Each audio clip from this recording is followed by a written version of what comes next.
আসসালামু আলাইকুম। চলুন জেনে নেই রমজানের প্রথম 10 দিনের কিছু গুরুত্বপূর্ণ দোয়া সম্পর্কে। রমজানের প্রথম 10 দিন আল্লাহর রহমতের দিন হিসেবে গণ্য করা হয়। এই সময় বেশি করে আল্লাহর রহমত কামনা করা উচিত। চলুন জেনে নেই রমজানের এই প্রথম 10 দিনে পড়া যায় এমন কিছু গুরুত্বপূর্ণ দোয়া সম্পর্কে।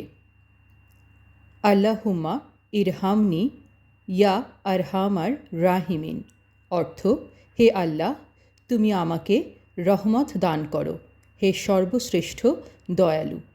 এছাড়া আরও কিছু দোয়া পড়তে পারেন, যেমন আল্লাহুম্মা গফিরলি ওয়ারহামনি ওয়াহদিনী ওয়া আফিনী ওয়ারজুকনি, অর্থ হে আল্লাহ, তুমি আমাকে ক্ষমা করো, রহমত করো, সঠিক পথে পরিচালিত করো, সুস্থ রাখো এবং রিজিক দান করো।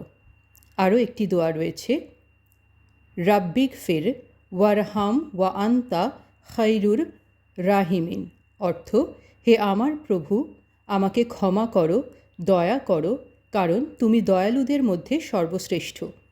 রমজানের প্রথম 10 দিনের জন্য সুন্নত ও মুস্তাহাব আমলগুলোর মধ্যে রয়েছে তওবা ও ইস্তিগফার করা, আল্লাহর রহমত পাওয়ার জন্য অধিক পরিমাণে আস্তাগফিরুল্লাহ বলা,